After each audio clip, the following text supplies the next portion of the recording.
ሰላም ውድ ተማሪዎችና የቻናሌ ቤተሰቦች ሰላማችሁ ይብዛ እያልኩኝ ወደ ዛሬው ትምህርት ተገባለሁ። በዛሬው ትምህርት ይዤላችሁ የቀረብኩት የ12ኛ ክፍል የሞዴል ኤግዛም ፈተና ሲሆን ይህ ፈተና በተለይ ለሬሜዲያል ተማሪዎች በጣም ጠቃሚ ስለሆነ እንዲሁም 12ኛ ክፍል ኢንትራንስ ኤግዛም ለምትፈተኑ ተማሪዎች በጣም አስፈላጊ ስለሆነ እንድትከታተሉኝ በአክብሮትና በትህትና እጠይቃለሁ። ብሪጅ ኤጁኬሽን ቲዩብ ጂኦግራፊ ሞዴል ኤግዛሚኔሽን። ወደ መጀመሪያው ጥያቄ ከመግባቴ በፊት ቻናሉን ላይክ፣ ሰብስክራይብ እንዲሁም ሼር ማድረጋችሁን አትዘንጉ። ብሪጅ ኤጁኬሽን ቲዩብ። ወደ መጀመሪያው ጥያቄ ስንገባ if we enlarge a map with a scale of 1:200,000 2 times, what will be the scale of the new map? A 1:100,000, B 1:200,000, C 1:300,000, D 1:400,000. መልሶቻችሁ እየሰራችሁ if we enlarge a map with a scale of 1:200,000 2 times, what will be the scale of the new map? መልሶቻችሁ እየሰራችሁ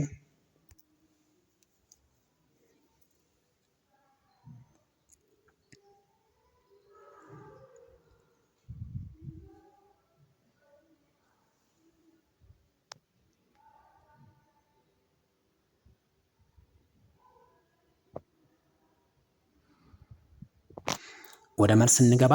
መልሳችን የሚሆነው 1:100,000 ነው። ምክንያቱም የተሰጠን የካርታው ስኬል ሲባዛ ቀጥታ በተሰጠን ቁጥር ነው። እንግዲህ 2 ታይምስ ሲል 2 እጥፍ ካርታውን አሳድጉት ብሎናል። ስለዚህ ካርታው ስናሳድግ ቦታው የሚይዘው መረጃ ሃይላይት ኢንፎርሜሽን ወይንም ዋና ዋና መረጃዎች ብቻ በካርታው ላይ እንዲታዩ አድርጉ ያለን ነው። ስለዚህ የተሰጠን ስኬላችን 1:200,000 ነው።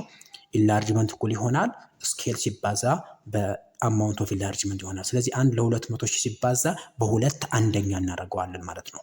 ምክንያቱም ከላይ ያለችው ቁጥር ወይም አንድን ነው የምናባዛው፣ አንድን አባዝተን ነው የምናካፈለው ማለት ነው። ስለዚህ 1 ሲባዛ በሁለት አንደኛ፣ 1:200,000 ሲባዛ በሁለት አንደኛ ስናደርገው 1 ሲባዛ በሁለት 200,000 ሲባዛ በ1 200,000። ስለዚህ ካርታ መገለጽ ያለበት በካርታ ላይ 1 ሴንቲሜትር ሁልጊዜ መገለጽ አለበት። ስለዚህ 2 ሲካፈል ለ200,000 1:100,000 ይሆናል ማለት ነው። ስለዚህ ስኬላችን 1:100,000 ይሆናል ማለት ነው። ይህ አማውንት ኦፍ ኢንላርጅመንታችን ወይም ኢንላርጅ ያደረግነው ካርታ ይሆናል ማለት ነው። 22ኛው ጥያቄ which one of the following is the most common and accurate way of showing relief on modern maps? A hill shading, B layer coloring, C hatchers, D contour lines. መልሶቻችሁ እየሰራችሁ which one of the following is the most common and accurate way of showing relief on modern map? A hill shading, B layer coloring, C hatchers, D contour lines. መልሶቻችሁ እየሰራችሁ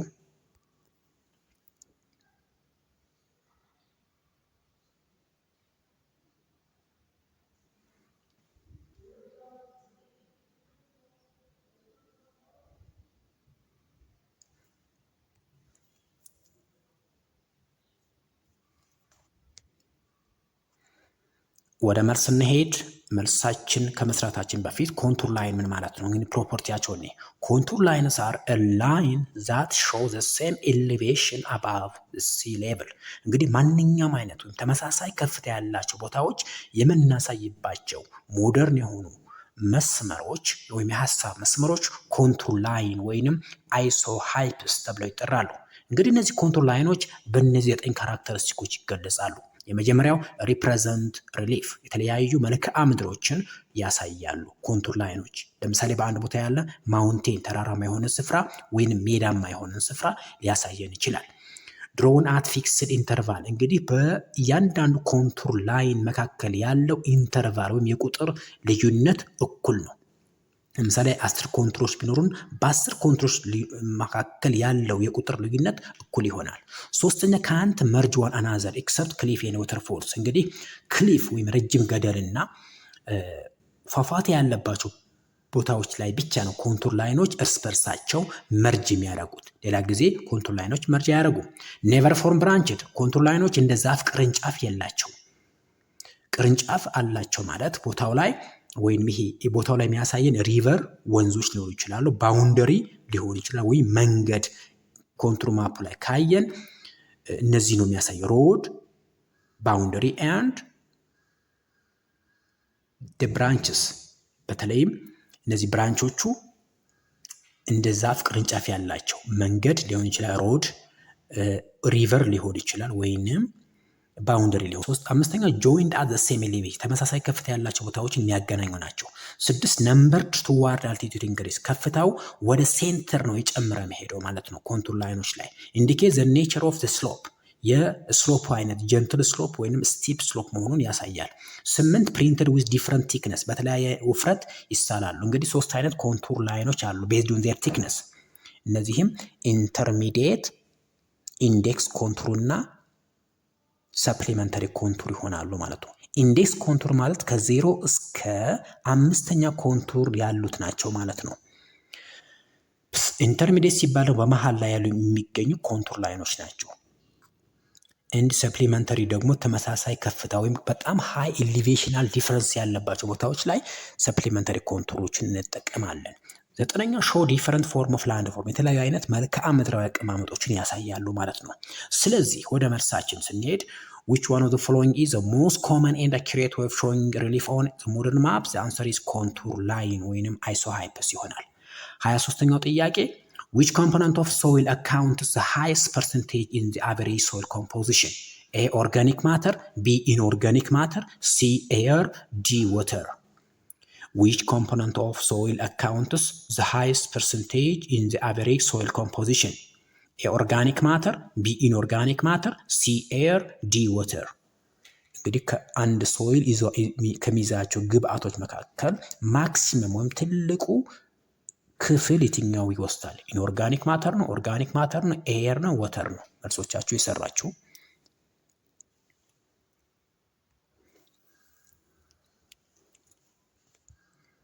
ወደ መልስ ስንሄድ እንግዲህ ማንኛውም ሶይል 4 ኮምፖነንቶች አሉት። የመጀመሪያው 45% ሚኔራል ነው ወይም ኢንኦርጋኒክ ማተር ነው፣ 25% ኤር ነው፣ 5% ኦርጋኒክ ማተር፣ 25% ወተር ይሆናል። ስለዚህ ከነዚህ ውስጥ ትልቁ ሚኔራል ወይንም ኢንኦርጋኒክ ማተር ይሆናል ማለት ነው። ስለዚህ መልሳችን ቢ ይሆናል ማለት ነው። 24ኛው ጥያቄ which of the following statement is not true about the layer of earth? A. The core is the innermost layer of the earth. B. The crust constitutes the largest volume of the earth. C. The mantle lies directly below the crust. D. The crust is the outermost and thinnest layer of earth. መልሶቻችሁ የሰራችሁ which of the following statement is not true about the layer of the earth?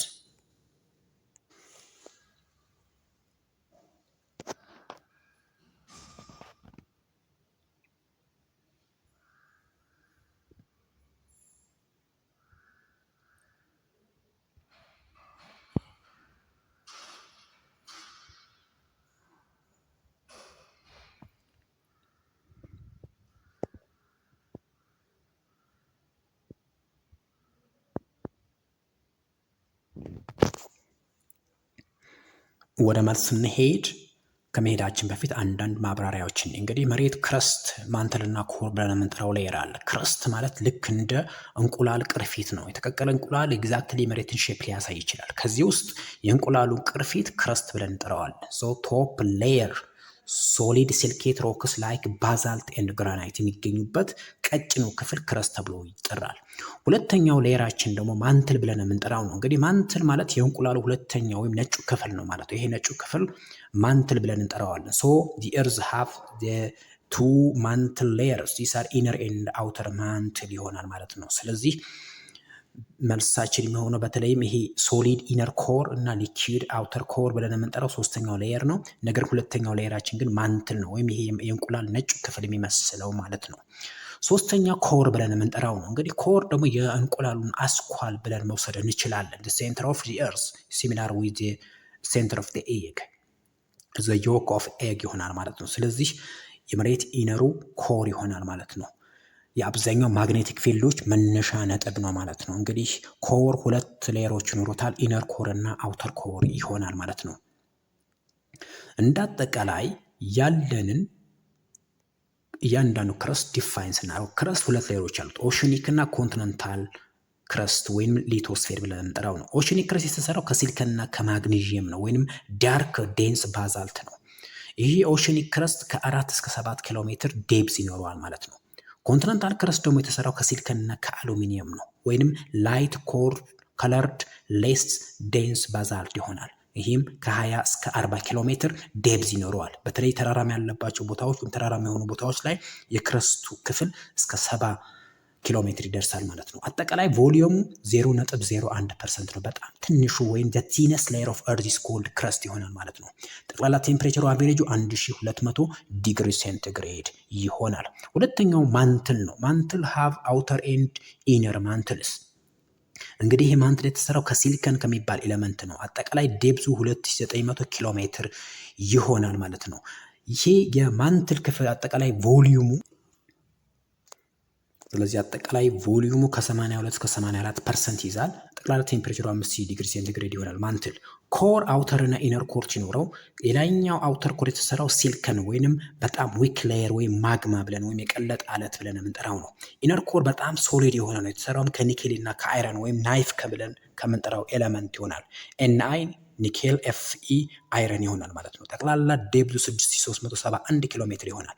አጠቃላይ ቮሊዩሙ 15% ሲሆን የጠቅላላ ሙቀቱ ደግሞ 6000 ዲግሪ ሴንቲግሬድ ይሆናል ማለት ነው። ስለዚህ ወደ መልስ እንሄድ። መልሳችን የሚሆነው ቢ ነው። the crust constitutes the largest volume of the earth የሚለው ነው ማለት ነው። ይሄ ኖት ወይም ልክ ያልሆነ ነው። ምክንያቱም 0.1% የሚይዘው ይሆናል ማለት ነው። ይህም 0.01% ነው ማለት ነው። ስለዚህ መልሳችን ቢ ይሆናል። ወደ 25ኛው ጥያቄ ስንሄድ who was the first person proposed the continental drift theory which stated that the continents were once assembled together as one superior continent called Pangea? A. Eratosthenes, B. Harry Hassan, C. Alfred Wegener, D. Charles Darwin። መልሶቻችሁ የሰራችሁ who was the first person proposed the continental drift theory which stated that the continents were once assembled together as one supercontinent called Pangea? ስለዚህ ስለ ፓንጂያ ያጠናው ወይም ፕሮፖዝ ያደረገው ሰው በቲዮሪ ደረጃ ያስቀመጠው ማን ነው? ኤ ኤራቶስተነስ፣ ቢ ሃሪ ሃንሰን፣ ሲ አልፍሬድ ዌግነር፣ ዲ ቻርልስ ዳርዊን። መልሶቻችሁ እየሰራችሁ የትምህርት በኮሜንት ተቀርብላችሁ ከብሪጅ ኤጁኬሽን ነው። ቻናሉ ላይክ፣ ሰብስክራይብ እና ሼር ማድረጋችሁ አትዘንጉ። ወደ መልስ እንገባ። እንግዲህ ይህን ቲዮሪ ዴቨሎፕ ያደረገው ሰው አልፍሬድ ቬግነር ተብሎ ይጠራል። he is a German meteorologist and geophysicist who proposed the continental drift theory and formulated the idea that supercontinent known as Pangea exists on the Earth millions of years ago. Wegener was one of the first to realize that an understanding of how the Earth works required input and knowledge from all the Earth sciences. እንግዲህ አልፍሬድ ቬግነር ዓለማችን አንድ ወጥ እንደነበረች እና ወደ 7 አህጉር የተከፋፈለ መሆኗን ያስቀመጠ ቲዮሪ ነው። ይህም ኮንቲኔንታል ድሪፍት ቲዮሪ ብሎ ይጠራዋል፣ ወይም የዓለማችን መከፋፈል። ይሄ ፓንጂያ ወይም ኦል እርዝ፣ ፓን ሚንስ ኦል፣ ጂያ ሚንስ እርዝ። ይሄ የዓለማችን የ7 አህጉር ወደ 7 አህጉር መከፋፈሏን የሚገልጽ ወይም ወደ ትላልቅ 2 አህጉሮች የተከፋፈለችበት ሂደት ያስቀመጠልን ሳይንቲስት አልፍሬድ ቬግነር ተብሎ ይጠራል። እንግዲህ ይሄ the movement of continents ብሎ ነው የሚጠራው ቲዮሪ።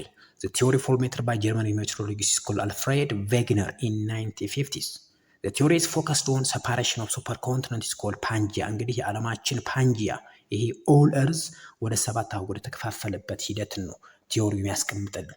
ፓንጂያ ሰፓሬትድ ኢንቱ ሎወር ኤዥያ እና ጎንድዋና ላንድ ተብሎ ይጠራሉ ማለት ነው። ጎንድዋና ላንድ የሚባሉት ሳውዝ አሜሪካ፣ አፍሪካ፣ አረቢያን ፔንሱላ እንዲሁም ኢንዲያ ሰብኮንቲነንት፣ አውስትራሊያ እና አንታርክቲካ ጎንድዋና ላንድ ተብለው ይጠራሉ። ሎወር ኤዥያ ኖርዝ አሜሪካ እና ኢሮኤዥያ ወይንም ኢሮፕ ኤንድ ኤዥያን ኮንቲነንት ይሆናሉ ማለት ነው። ስለዚህ ወደ መልሳችን ስንሄድ መልሳችን ሲ አልፍሬድ ቬግነር ይሆናል። 26ኛው ጥያቄ the layer of rock formed when the molten rock cools and solidifies either in the crust or on the surface of the earth are called A. metamorphic rock, B. igneous rock, C. sedimentary rock, D. changed rock. መልሶቻችሁ እየሰራችሁ the layer of rock formed when the molten rock cools and solidifies either in the crust or on the surface of the earth are called A. metamorphic, B. igneous, C. sedimentary, D. changed rock። መልሶቻችሁ እየሰራችሁ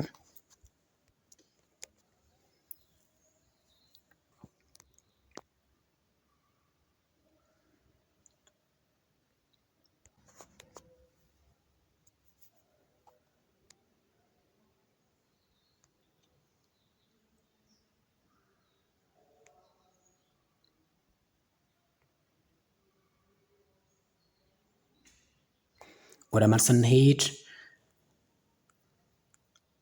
ኢግኔስ ሮክ ስንል በሁለት እንከፍላቸዋለን። በተለይ ኢግኔስ ሮክ ማለት ምን ማለት ነው?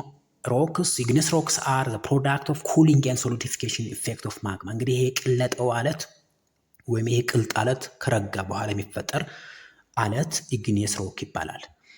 ይሄ በሁለት እንከፍለዋለን፣ ኤክስትሩሲቭ እና ኢንትሩሲቭ። ኤክስትሩሲቭ ሮኮች ቮልኬኒክ ኢግኔስ ሮክ ሲባሉ ማግማ ኩልስ ኤንድ ሶሊዲፋይስ ኪክሊ አውትሳይድ ዘ እርዝ ክረስት። እንግዲህ ከውጭኛው መሬት ክፍል ላይ ከወጣ በኋላ ቶሎ የሚረጋ ከሆነ ኤክስትሩሲቭ ወይንም ቮልኬኒክ ኢግኔስ ሮክ ይባላል።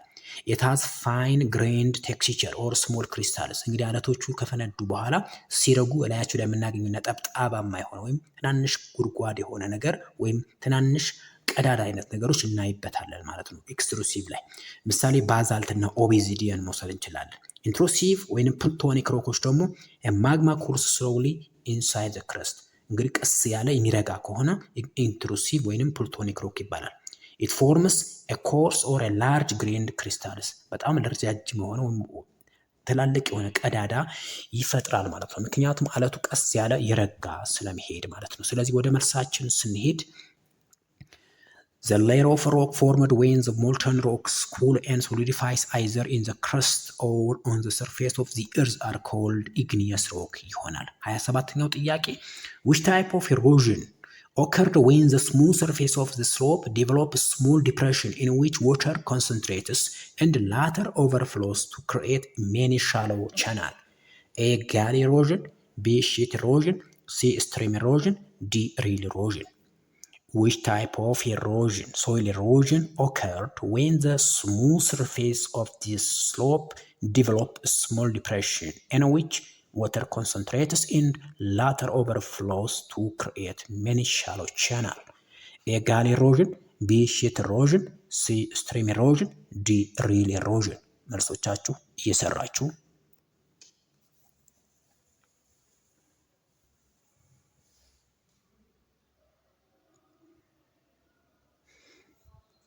ወደ መልስ እንሄድ። እንግዲህ ሶስት አይነት ኢሮዥን ታይፖች አሉ። ሺት ኢሮዥን፣ ሪል ኢሮዥን እና ጋሊ ኢሮዥን። ሺት ኢሮዥን ወሽድ አውት ዘ አውተር ፓርት ኦፍ ዘ ሶይል። እንግዲህ የላይኛው የአፈር ክፍል በውሃ ታጥቦ ሲሄድ ማለት ነው። ምንም አይነት ጉድጓድ ወይንም ስሞል ቻናል ማይፈጥር ማለት ነው። ሪል ኢሮዥን ስንል ግን ኦከር ዌን ስሙዝ ሰርፌስ ኦፍ ዘ ስሎፕ ዲቨሎፕስ ስሞል ዲፕሬሽን ኢን ዊች ዋተር ኮንሰንትሬት ኤንድ ላተር ኦቨርፍሎስ ቱ ክሬት ሜኒ ሻሎ ቻናል ኢስ ኮልድ ሪሊስ። እንግዲህ የውሃ ኃይል ወይም የአፈሩ የሚሸረሸርበት ኤክስተንት የጨመረ ሲሄድ ወይንም ውሃው በከፍተኛ ሁኔታ ፎርሱ የጨመረ አፈር የሸረሸረው ሲሄድ ትናንሽ የሆኑ ጉድጓዶች ይፈጥራል። እነዚህም ሪሊስ ተብለው ይጠራሉ። ሶስተኛ ጋሊ ኢሮዥን ነው። ዘ ፎርሜሽን ኦፍ ዲፕ ከት ኢን ዘ ግራውንድ። የውሃ ኃይል በጣም የጨመረ ሲሄድ ትላልቅ የሆኑ ጉድጓዶች ፎርም የተደረጉ ሲሄዱ ወይንም አፈሩን ሙሉ ለሙሉ የተጠረገ ሲሄድ ትላልቅ የሆኑ ጉድጓዶች ይፈጥራል። ይሄ ጋሊ ኢሮዥን ይባላል። ስለዚህ መልሳችን የሚሆነው ሪል ኢሮዥን ይሆናል። Soil erosion occurred when the smooth surface of the slope developed a small depression in which water concentrates and later overflows to create many shallow channels. It's called real erosion. 28ኛው ጥያቄ winterless tropical region bounded by the north and southern limit of the sun's vertical ray called A. the low latitude tropical zone, B. the high latitude polar zone, C. a mid latitude tropical zone, D. the high latitude fridge zone. መልሶቻችሁ እየሰራችሁ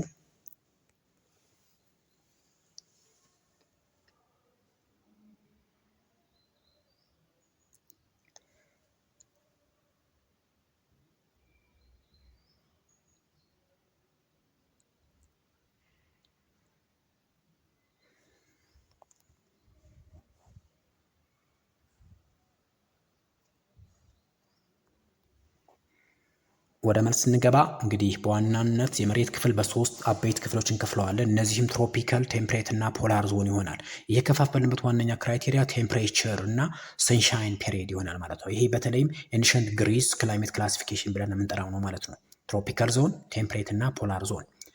ላቲቲዩድ ትሮፒካል ዞን ኢት ሎኬትድ ቢትዊን 23 ሃፍ ዲግሪ ኖርዝ ኤንድ ሳውዝ እንግዲህ ከ23 ኖዝ እና ሳውዝ የሚገኝ ማለት ነው። ከዚህኛው መስመር አንስተን እስከዚህ ጋር ድረስ ያለው ማለት ነው። ወይም ከዚች ከትሮፒክ ኦፍ ካንሰር አንስተን እስከ ትሮፒክ ኦፍ ካፕሪኮርን የሚገኝ ቦታ ነው ማለት ነው።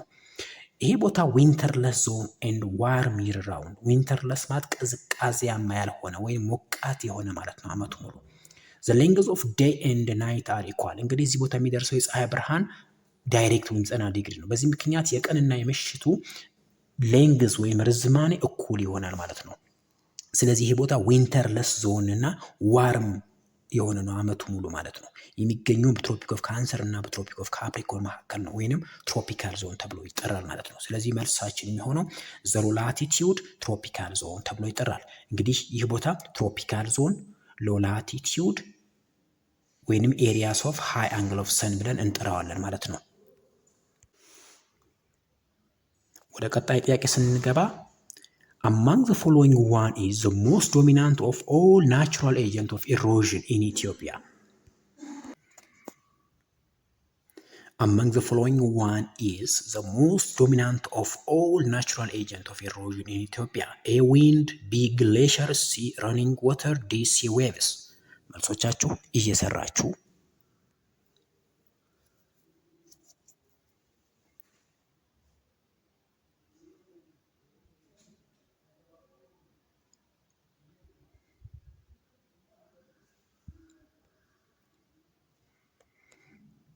ወደ መልስ ስንገባ ኢትዮጵያ erosion in Ethiopia. Stream erosion is a downward eroding and transporting of weathered material formed a solution of mud at lower course. It is serious in the highlands of Ethiopia due to deforestation and desertification. Wind erosion is common in dry and treeless areas. ስለዚህ ኢትዮጵያ ውስጥ ሲሪየስ የሆነው ስትሪም ኢሮዥን ወይም ወተር ኢሮዥን ብለን የምንጠራው ነው ማለት ነው። ሲሪየስ ኢን ዘ ሃይላንድስ ኦፍ ኢትዮጵያ። እንግዲህ ሃይላንድ ስንል አልቲቲዩድ ሲጨምር ከፍታች ሲጨምር ቴምፕሬቸር ይቀንሳል። ቴምፕሬቸር ሲቀንስ ሬንፎል ይጨምራል። ስለዚህ በዚህ ምክንያት ሃይ ወተር ኢሮዥን ይኖራል ማለት ነው። ስለዚህ በሄደው በዋነኝነት ምክንያቱ ዲፎረስቴሽን የዛፎች መጨፍጨፍ እና በረሃማነት ይሆናል ማለት ነው። ነገር ግን በረሃማ የሆኑ ቦታዎች ላይ ድራይ እና ትሪለስ የሆኑ ቦታዎች ላይ ዊንድ ኢሮዥን ይኖራል ማለት ነው። ነገር ግን እንደ አጠቃላይ ኢትዮጵያ ላይ the most in the highest is water erosion ይሆናል ማለት ነው። So answer is C running water ይሆናል። Question number 30. Which of the following is the most important temperature controlling factor in Ethiopia? A. Latitude, B. Altitude, C. Distance from the sea, D. Air pressure. Which of the following is the most important temperature controlling factor in Ethiopia? A. Latitude, B. altitude, C. distance from the sea, D. air pressure. መልሶቻችሁ እየሰራችሁ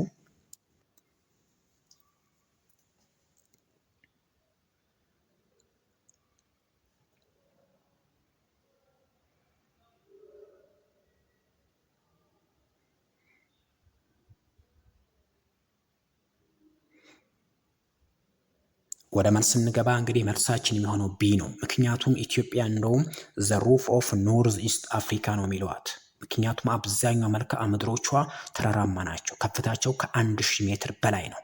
ይህ ቦታ ደግሞ በዋናነት ከፍታውን ሲጨምር ቴምፕሬቸር ዲክሪዝ ያደርጋል ኢትዮጵያ ላይ ማለት ነው። ስለዚህ በዋናነት የመልክዓ ምድሩ አቀማመጥ የኢትዮጵያን ክላይሜት ኮንትሮል ያደርገዋል ማለት ነው። So altitude increase temperature decrease ያደርጋል ማለት ነው። So altitude control most of the climate of Ethiopia ይሆናል። Question number 31. What is greenhouse effect? A. The measurement of plant growth in area affected by flood. B. The event in which gases in the Earth's atmosphere prevent heat from escaping into space. C. When climate change affects the ecosystem. D. The impact of trees on global temperature. What is greenhouse effect? መልሶቻችሁ እየሰራችሁ A. The measurement of plant growth in areas affected by flooding. B. The event in which gases in the Earth's atmosphere prevent heat from escaping into space. C. When climate change affects the ecosystem. D. The impact of tree on the global temperature. መልሶቻችሁ እየሰራችሁ ግሪን ሃውስ ኢፌክት ማለት ምን ማለት ነው?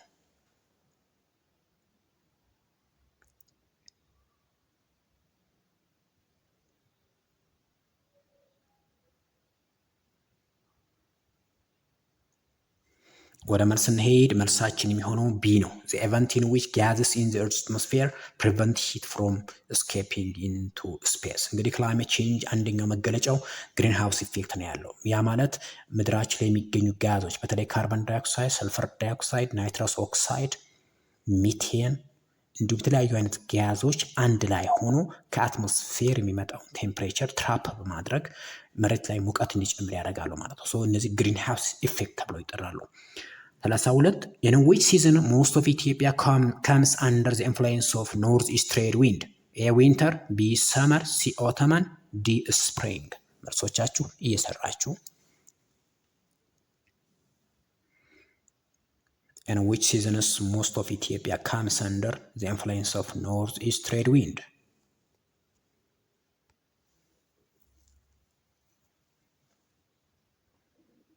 ይህ ትምህርት በቋሚነት ተዘጋጅ የሚቀርብላችሁ ከበሬ ኤጁኬሽን ነው። ቻናሉን ላይክ፣ ሰብስክራይብ እንዲሁም ሼር በማድረግ አጋርነታችሁን እንድታሳዩ በአክብሮትና በትህትና እጠይቃለሁ። ብሬጅ ኤጁኬሽን ቲዩብ። ወደ መልስ ስንገባ እንግዲህ ዊንተር ሬንፎል ስንል አይቲሲዜድ ሽፍት ቱ ሳውዘርን ሄሚስፌር። አይቲሲዜድ ማለት ምን ማለት ነው? ኢንተር ትሮፒካል ኮንቨርጀንስ ዞን ማለት ነው። እንግዲህ ከሁለት ቦታዎች ከኖርዝ ኢስት እና ከሳውዝ ኢስት በኩል የሚነሱ ነፋሶች አንድ ላይ መርጅ በማድረግ የሚፈጥሩት ነው ማለት ነው አይቲሲዜድ። እንግዲህ አይቲሲዜድ ያለባቸው አካባቢዎች ዝናብ የሚያገኙ ናቸው ማለት ነው። እንግዲህ ይሄ አይቲሲዜድ በደቡብ በኩል ሲሆን ደቡብ የኢትዮጵያ ደቡብ የዓለማችን ክፍል ላይ ዝናብ ይኖራል። ወደ ሰሜን ሲሆን ደግሞ ሰሜን የዓለማችን ክፍል ላይ ዝናብ ይኖራል ማለት ነው። ኖርዝ ኢስት ትሬድ ዊንድ ኮንትሮል ሆርን ኦፍ አፍሪካ ፍሮም ዌስት ኤዥያ ሃይ ፕሬዠር። እንግዲህ ከኖርዝ ኢስት ወይም ከሰሜን ምስራቅ ከፍተኛ ስፍራዎች ወይም ሃይ ፕሬዠር ካለባቸው ቦታዎች ላይ የሚነፍሱ ነፋሶች ናቸው ማለት ነው። the wind is cold and dry no moisture። እንግዲህ ይሄ ነፋስ ደረቅና እርጥበት የሌለው ነው ማለት ነው። ሬድ ሲ ኮስታል ፕሌን ሪሲቭ ሬንስ። በዚህ ጊዜ ሬድ ሲ ቦታዎች ላይ ቀይ ባህር አካባቢዎች ላይ ዝቅተኛ ዝናብ ይኖራቸዋል ማለት ነው። ስለዚህ መልሳችን ኤ ዊንተር ይሆናል። 33ኛ which traditional climate zone is equivalent with Afro alpine global climate zone? A ደጋ፣ B ወይና ደጋ፣ C ቆላ፣ D ውርጭ። which traditional climate zone is equivalent with Afro alpine global climate zone? A ደጋ፣ B ወይና ደጋ፣ C ቆላ፣ D ውርጭ። መልሶቻችሁ የሰራችሁ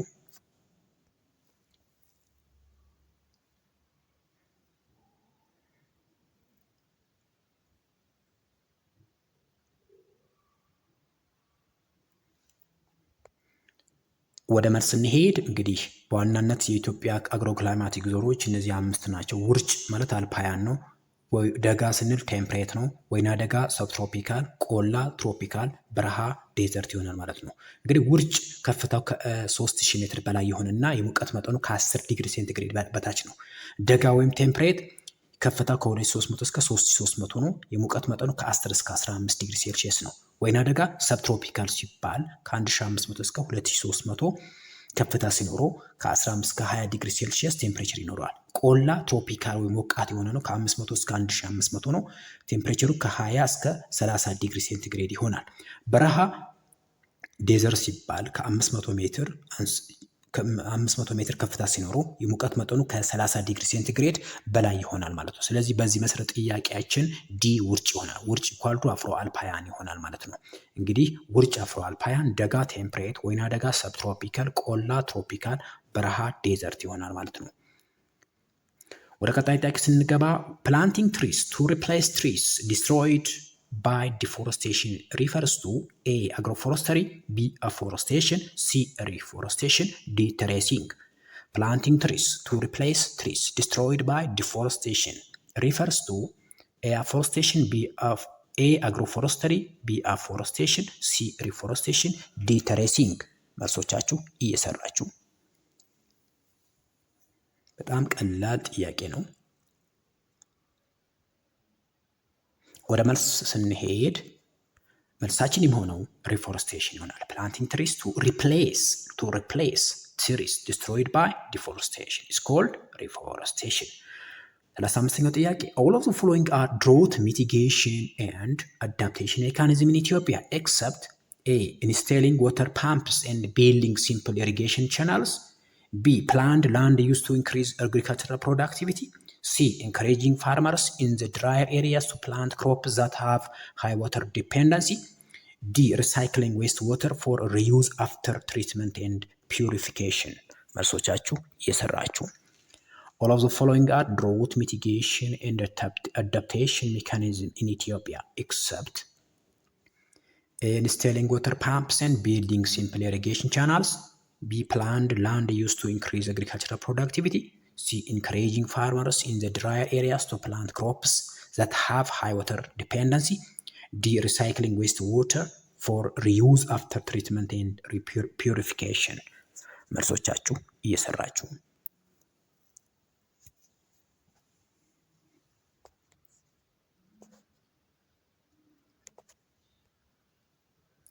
ወደ መልስ እንሄድ።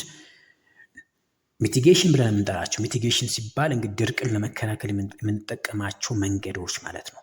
ወይም ሶሉሽን ወይም መፍትሄ ብለን የምንጠራቸው ማለት ነው። መጀመሪያው ድሪሊንግ ዲፕ ዋተር ዎልስ፣ ሃርቨስቲንግ እና ስቶሪንግ ሬን ዋተር የዝናብ ውሃ ማቆር ወይም ጉድጓድ ውሃ መቆፈር ይሆናል። ፕላንድ ላንድ ዩዝ ኢንከሬጅ ፋርመርስ እንግዲህ ስርዓቱ የጠበቀ መሬትን መጠቀምና ገበሬዎችን መደገፍ።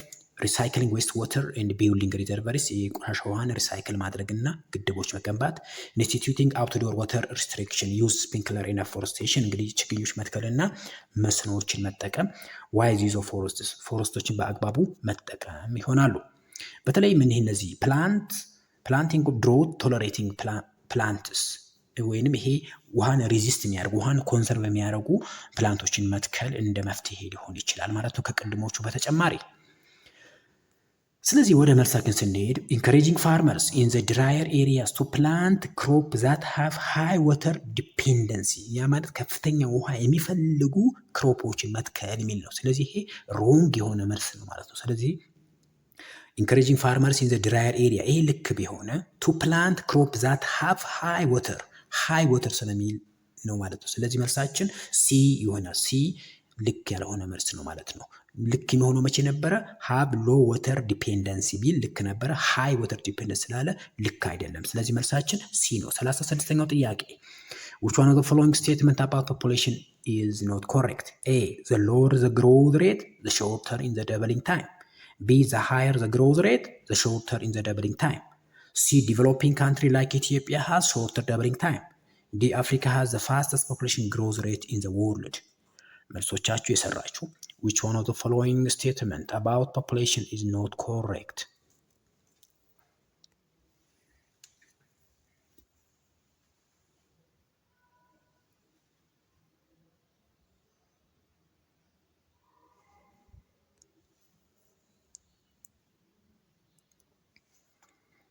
ወደ መልስ እንሄድ። መልሳችን የሚሆነው ኤ ነው። ኤ ልክ ያልሆነ መልስ the lower the growth rate, the shorter is the doubling time. ስለዚህ መልሱ ኤ ልክ ያልሆነ መልስ ነው ማለት ነው። ምክንያቱም the lower the growth rate, the longer is the doubling time ነው የሚሆነው። ለምሳሌ አውሮፓ lower growth rate አለው 0 በጣም ትንሽ የሆነው ከዜሮ በታች ነው። ስለዚህ ይሄ የአውሮፓ ህዝብ ደብል ለማድረግ 304 ዓመት አካባቢ ይፈጅበታል። ስለዚህ ሎንግ ነው ማለት ነው። የኢትዮጵያ ደግሞ ፋስት የሆነ ፖፑሌሽን ግሮዝ ሬት አላት። እንዲሁም ሎንገር ሾርተስት ደብሊንግ ታይም አላት። ስለዚህ the lower the growth rate, the shortest is the doubling time ሳይሆን the lower the growth rate, the longer is the doubling time ነው። ስለዚህ ልክ ያልሆነው መልስ ኤ ነው ማለት ነው። ስለዚህ ኤ ልክ ያልሆነ መልስ ነው ማለት ነው። 37ኛ the average number of children that a woman would have at the end of her reproductive period if she were to pass through all her childbearing years is represented as A. general fertility rate, B. total fertility rate, C. crude birth rate, D. infant mortality rate. መልሶቻችሁ እየሰራችሁ the average number of children that a woman would have at the end of her reproductive period if she were to pass through all her childbearing years is represented as A. GFR general fertility rate, B. TFR total fertility rate, C. CBR crude birth rate, D. IMR infant mortality rate። መልሶቻችሁ እየሰራችሁ ወደ መልስ እንሄድ። መልሳችን የሆነው ቶታል ፈርቲሊቲ ሬት ይሆናል። እንግዲህ አንድ ሴት በእድሜዋ ውስጥ የምትወልዳቸው ልጆች ወይም ቻይልድ ቢሪንግ ይርስ እነዚህም ቶታል ፈርቲሊቲ ሬት ተብሎ ይጠራል ማለት ነው። አቬሬጅ የሆነው አጠቃላይ የሆነው ማለት ነው። ስለዚህ አቬሬጁ ኢንዲኬት የሚያደርገው ቶታል ፈርቲሊቲ ሬት ነው።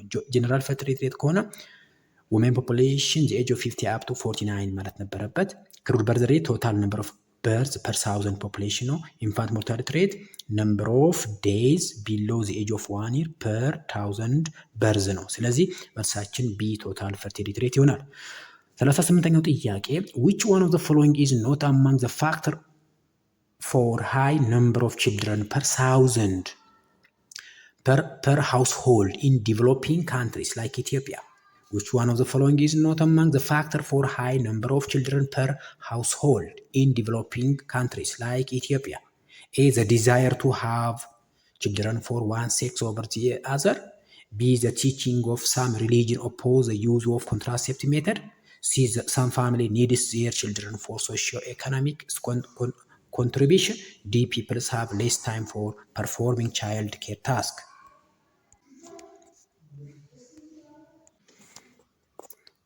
Which one of the following is not among the factor for high number of children per household in developing countries like Ethiopia? Not among the factor.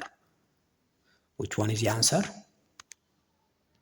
ወደ መልስ እንሄድ። መልሳችን የሚሆነው ዲ ነው። people have less time for performing child care tasks። ስለዚህ መልሳችን ኖት ልክ ያልሆነው ዲ ነው ማለት ነው። 39 which of the following is characterizing command economic system? A. Prices are determined by the law of demand and supply. B. It permits high economic freedom for private sector. C. Goods and services are distributed through government agencies. D. Encourages individuals responsibility for decision.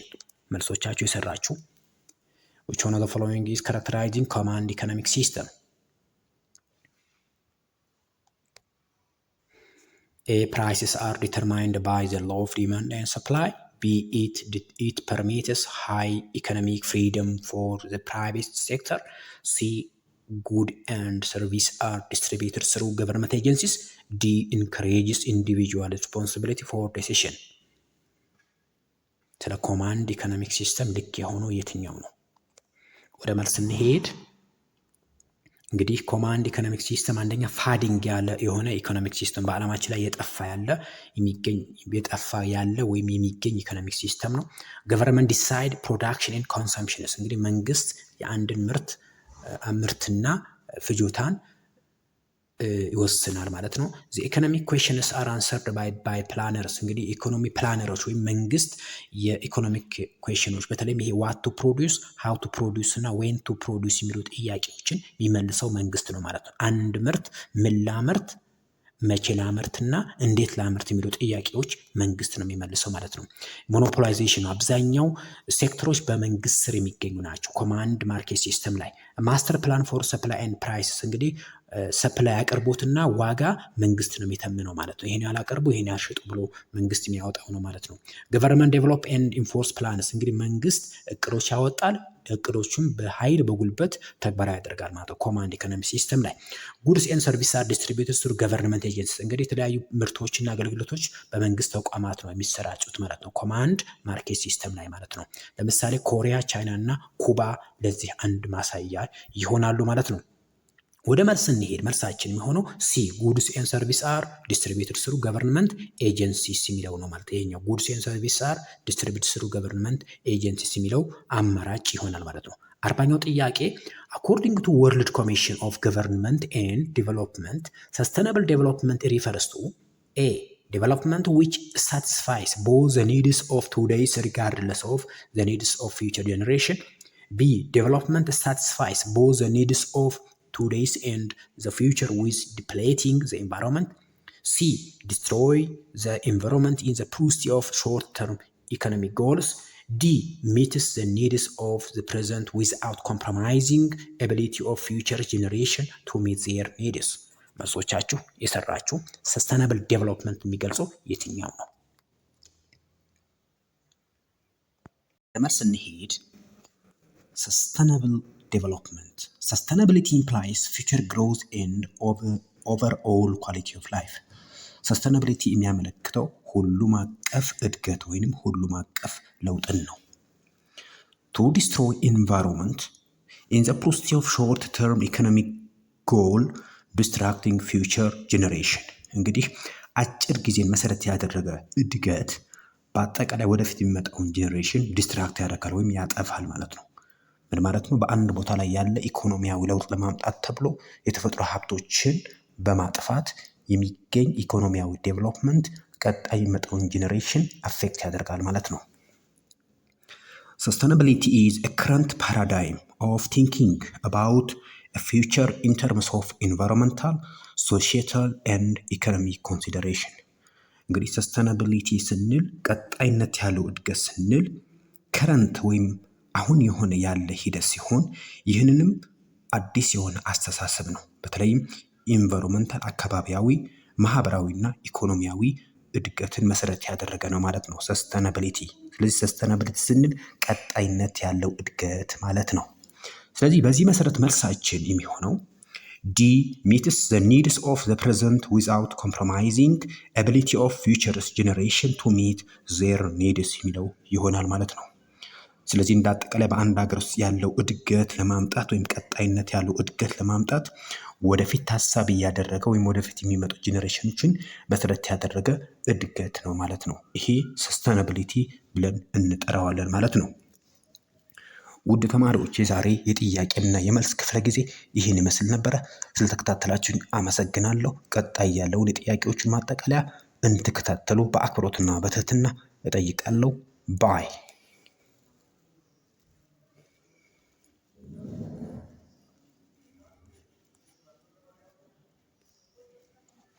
ብሪጅ ኤጁኬሽን ቲዩብ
ጊዜያችሁን ሰጥታችሁ ስለተከታተላችሁኝ አመሰግናለሁ።